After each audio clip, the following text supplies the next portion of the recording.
Hi, my name is Paige and I've been sober for nearly 5 months, and I haven't seen anybody on YouTube talking really specifically about what it's like to go on a hen do when you're sober. And so I thought I would be that person for somebody, because there are plenty of videos about just like generally how to stay sober and how to enjoy nights or activities that traditionally have a lot of alcohol involved while sober, but nothing specifically about a hen do. Why am I sober? It's a great question. It was a long time coming, to be totally honest with you. I don't handle hangovers very well, and while I used to drink quite heavily when I was kind of 17 to 20, what I found myself doing is that I was drinking less and less, and then the only time I was really drinking is when I was going on like nights out. And because you would drink so heavily on a night out, I would find myself just having the absolute worst hangovers. And I hated wasting my day. And this was kind of happening for a couple of months. And I found that the anxiety I'd get with the next day would be really uncomfortable. Like, I didn't like not being in total control of myself. And I didn't like, having said things I wouldn't usually have said. And then I went on a night out in March 2025. On the 1st of March, I went to a bottomless brunch with a couple of my closest friends. And I drank really heavily, and I ended the night having a terrible panic attack. It was inconsolable. I cannot remember some of the things I did. I remember some of the things I did and I really am embarrassed by them. And then I spent the whole next day vomiting to the point where I was choking out blood, and my hips hurt, and my friends laughed at me for this. My hips hurt, and I googled it, and basically my sockets must have just got so freaking dry. The lubrication was gone. I had vomited every ounce of like liquid out of my body, and I was in pain. Like, my hips hurt, and I'm quite an active person, and I was like, I can't go on like this. It's horrible. And then I had anxiety for 2 days, so it was the day after that immediate impact. And then the Monday back at work, I just felt so low and so awful, and I was like, this just isn't worth it. And it happened to coincide with Lent. And I thought, great, I'll just give up alcohol for 6 weeks for Lent. I've never done it before. I've tried dry Jan, couldn't really commit to it. So this is the perfect time. I've been thinking about it for a while. And in that time period, I went to a stag do. I went on a night out. I went to a few different functions where drinking would be the norm, and I was absolutely fine. And what actually happened is positive reinforcement started kicking in. So I ended up being like, well, great, I've barely spent any money. On the night out I went on, I just had a soda water, and the bar people would just not even bother to charge me for it because it's just more hassle than it's worth.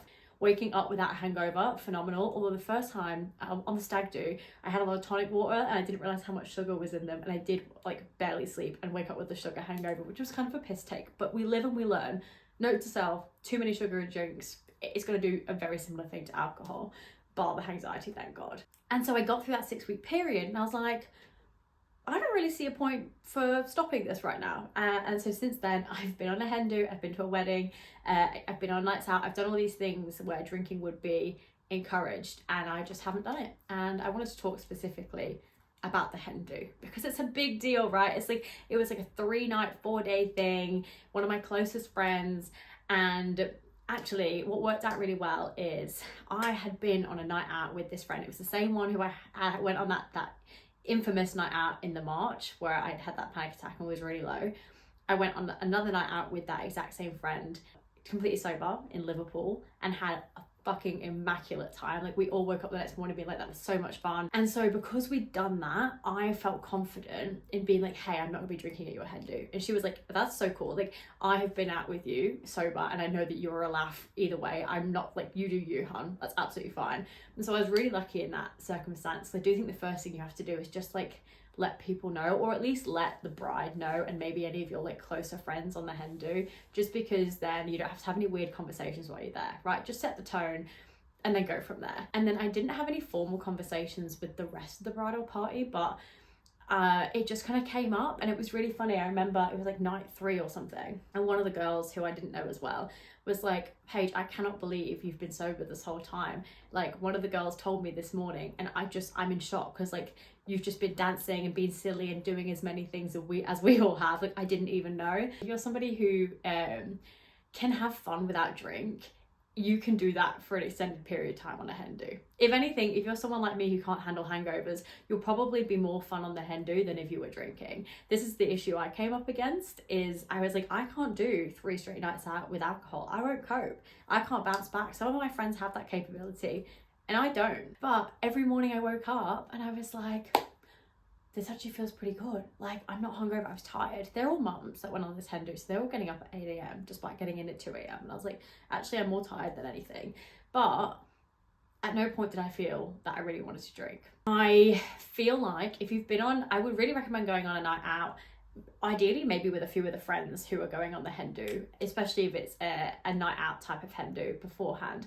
But just going on a night out in general and getting a feel for how you're going to maintain your energy levels. I worked out over the course of kind of like the 3 or 4 months before this hen do that the way I keep my energy up is not too much sugary drinks because I just won't be able to sleep, but is having an extra cup of coffee or an extra espresso shot at a key time depending upon how late the night's going to go. And this is the trick, is you do kind of have to pick up on the vibe from the group. Like, if it's going to be till 2 a.m, I'll have my caffeine a little bit later.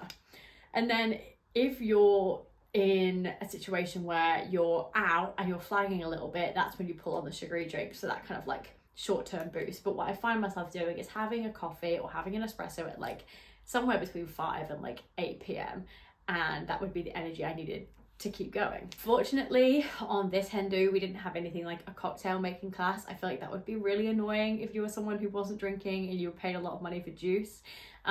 We did a pedal bike tour thing that we were on this big bike, and we were going to pubs, but I was just having water in between. And let me tell you something, I would have had water anyway because that bike pedal tour was hard work. We were sweating. The other thing we did, we went to Dublin, so we did an Irish dance party. That was phenomenal. I go to like dance classes anyway, so that to me just felt like a really cool, like fun dance class. And so not drinking at that was not an issue. But again, you have to be comfortable with being uninhibited without alcohol. So it's important, I would say, that if you're going on a hen do sober, you want to make sure the people who you're going with are people who you could genuinely have fun with, because sometimes the alcohol kind of masks that. If you feel like you're not going to have a good time with a group of people, you can just get drunk and then you kind of going to have a good time anyway. So be mindful as to who you go on hen dos with. The other activity that we did was an escape room. Being sober for that was nothing short of a bonus. I loved it. I locked in and me and my group won. Not just because of me, the other people in the group did amazing, but it certainly helped to be sober. And then the other thing we did, I'd say the activity I enjoyed the least was a bottomless brunch. I do feel almost any activity you do drunk, you can do sober. Bottomless brunch is a hard one. I think I realized at that bottomless, I was like, oh, these are not that exciting. Like, especially if the goal is just to drink as much as possible.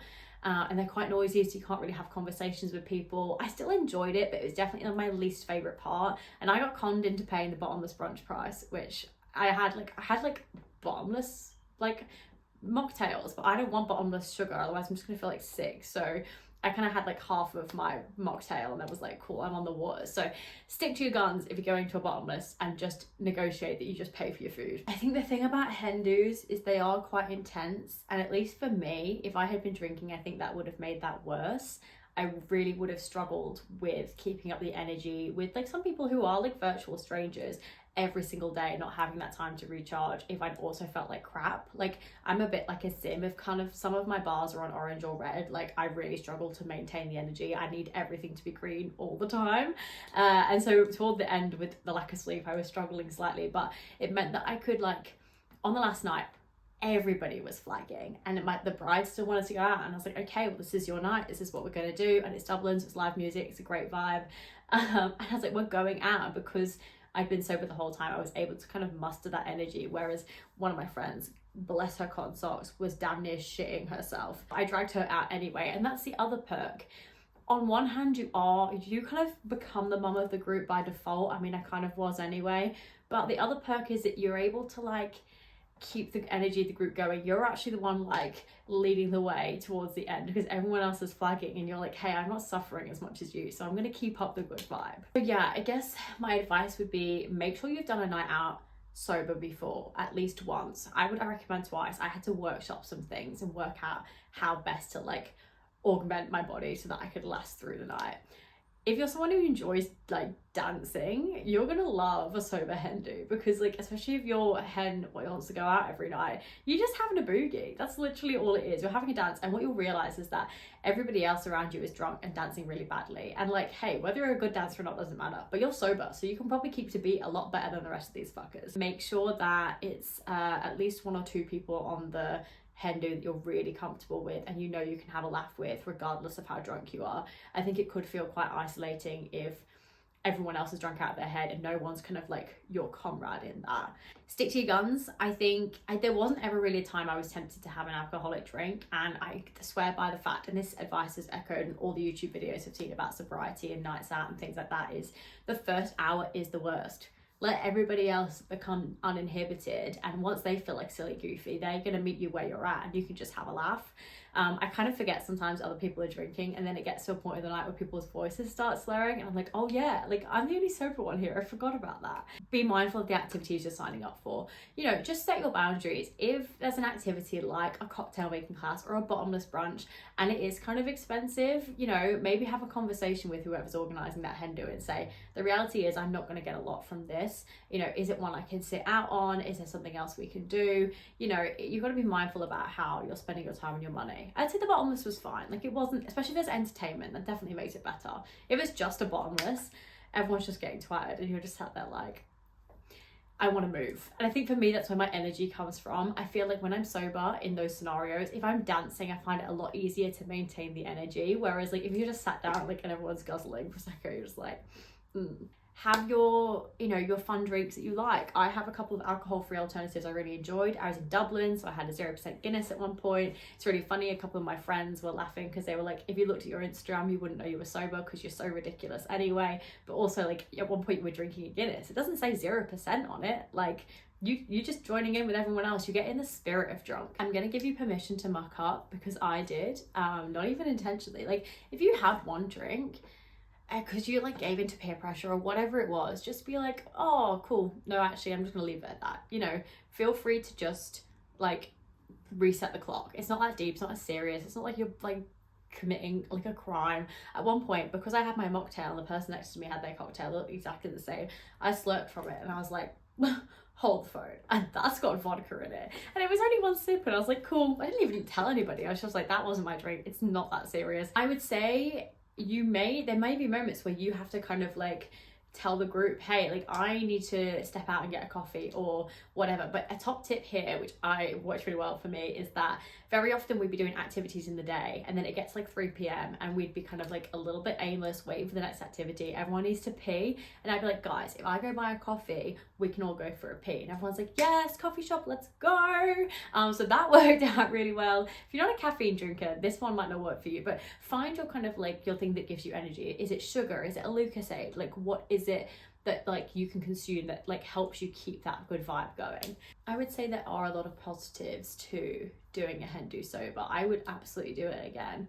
I really enjoyed when I would come in from a night out and everyone would just like drop dead on the couch or the bed, and they would have still their makeup on or they wouldn't brush their teeth, and I would spend my good time like having a shower, brushing my teeth, doing my skincare. I would read and then I'd go to sleep, and it was 2 a.m. right, but like it was still so much more settled, and there was a little part of me that felt really like smug when everyone woke up the next morning feeling a little bit crap and stinking a little, and I was like, I feel being a bit tired, absolutely fine. And I got lucky. The people I went on this hen do with were really lovely people, and no one gave a shit that I wasn't drinking.